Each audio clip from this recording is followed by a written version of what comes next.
The 1969 Woodstock Festival remains one of the most iconic events in music history, but that doesn't mean that the festival was all dancing, holding hands, and daisy crowns. These are some of the messed up things that happened at Woodstock. These days, a stadium might have one toilet for every 45 or 50 seats, but at Woodstock, there was one porta potty for every 833 people. According to ThoughtCo, the wait could take up to an hour, and the toilets were overflowing with raw sewage that was mingling with mud and running downhill into the crowd. Yuck. According to the Smithsonian, established food vendors didn't want to work Woodstock, mostly because of its projected size. So organizers settled for 3 dudes called Food for Love, who had little vending experience. By mid-Saturday, they were running out of food, so they quadrupled their hot dog prices from 25 cents to $1. And then a bunch of peace-loving hippies burned down 2 of their concession stands because they were annoyed at the long lines and outrageous prices. Happily, the day was saved by a group called the Hog Farm Collective, who passed out thousands of cups of granola and saved everyone from total starvation.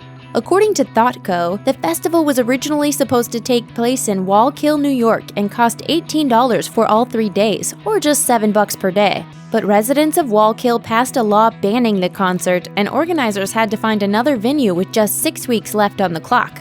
Then a dairy farmer in Bethel offered up some land. The stage, parking lots, concession stands, and a children's playground got finished just in time. But organizers didn't think to prioritize ticketing. By the time 50,000 people had walked right in and camped out next to the stage, it was too late to go back. So Woodstock became a free festival, a mistake that would turn out to be financially devastating for its organizers. The festival was famous for the mud and the music, but it might have been even more famous for the drugs. And people weren't just selling drugs, they were putting them in stuff that they handed out for free to unsuspecting festival goers, a nurse told the Times-Herald Record. Outside the tent, they were giving out electric Kool-Aid laced with whatever. A lot of the kids hurt with this stuff were just thirsty. They didn't have any choice. Woodstock organizer Michael Lang recalled being extra careful about everything he consumed at the festival because laced food and drink was everywhere. He said, "I didn't drink anything that didn't come from a bottle I didn't wash or open myself." The scene on the roads leading to the festival was similar to the opening credits of The Walking Dead. Politico even calls Woodstock one of the top 10 worst traffic jams ever, with vehicles jammed up for 10 miles on the New York Thruway for the entire 3 days of the festival. Some people even abandoned their cars and walked in, turning the freeway into a parking lot. A few acts even had to be flown in via helicopter, and residents along the roads were trapped by the abandoned cars blocking their driveways. Many people said the Grateful Dead was one of the worst acts at the festival. Even Jerry Garcia's friend Phil Signer told the Times-Herald Record, "It was the worst show of theirs I'd ever seen." But it wasn't exactly prime conditions for a concert. Dead drummer Mickey Hart told Goldmine, "It was a very terrible moment for us. The stage was collapsing, it was raining, Jerry Garcia and Bob were getting shocked at the microphones." The on-site festival medical team dutifully handled what was expected to be a crowd of roughly 50,000 people and turned into 500,000. According to the Journal of Emergency Medical Services, by the end of the week, staff reported that they had treated 797 bad trips, 23 epileptic seizures, 57 cases of heat exposure, and 176 asthma attacks. There were also 938 foot lacerations, 135 foot punctures, and 346 random other foot injuries, proving that people really ought to wear shoes. CNN reported that a woman also fell from stage scaffolding and broke her back. Remarkably, considering the massive crowd, only 2 people died during the festivities, one from an overdose and one in a tractor accident, while 500,000 lived to tell the amazing story.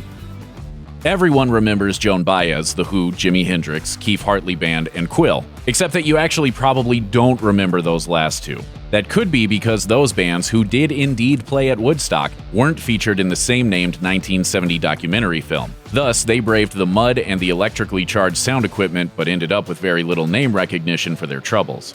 The Oscar-winning documentary gave a publicity bump to the bands we now think of as the big-name performers of the era, while the bands who were left out of the film have been largely forgotten. Some of the artists who gave somewhat patchy performances, like the Grateful Dead and Janis Joplin, were also excluded from the original cut, but they were acknowledged in later releases, giving them a belated publicity bump. It just goes to show you that the memories of 500,000 stoned hippies may fade, but film is forever.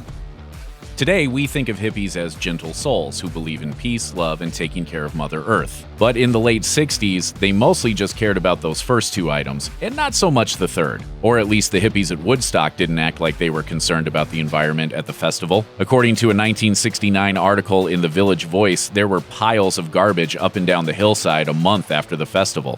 There was evidently some effort to keep the site clean during the festival, as trash bags were passed around the audience at various points. But it wasn't enough to keep the garbage from inundating the nearby woods and the shoulders of most roads. Perhaps organizers should have billed the festival as 3 days of peace, music, and sanitation. Maybe that would have saved them something on the cleanup. Hey, don't cry. Yeah, we're gonna clean it up.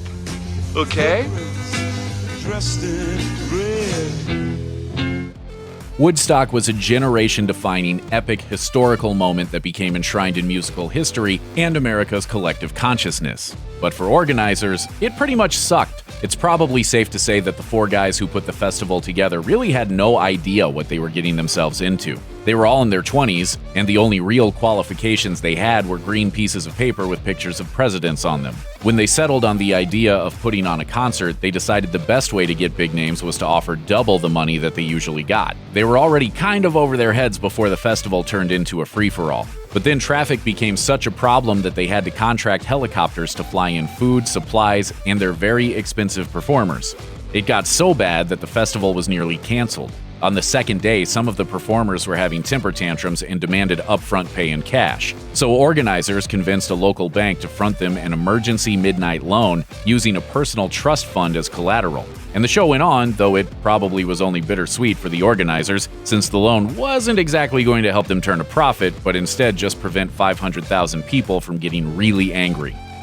While Woodstock was billed as 3 days of peace and music, it's probably more accurate to say it was 3 days of mud, rain, and food shortages. Festival goers might have been super enthusiastic on the opening Friday, but by Sunday, a lot of them had pretty much had it. Thus, by the time headliner Jimi Hendrix got on stage, the crowd had dwindled from a peak of 500,000 to around 180,000. The schedule was so badly mucked up by Sunday that performers were taking the stage literally hours after they were scheduled to appear. Plus, Hendrix had a clause in his contract that virtually guaranteed most fans would miss his performance. No one was allowed to perform after him, and since Sunday's schedule was so hideously delayed, he didn't get on stage until Monday morning, which incidentally was the fourth day of the 3-day festival. Although he gave what is widely considered to be a legendary performance, most of the exhausted, hungry, dirt-covered people who came to see him had already given up and were on their way home.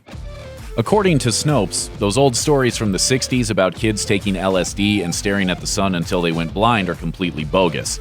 However, Mary Sanderson, a nurse who worked at Woodstock, reported that burned eyeballs were actually a thing at the festival. She claimed that they appeared to have resulted from kids on LSD who would lie down on their backs and just stare.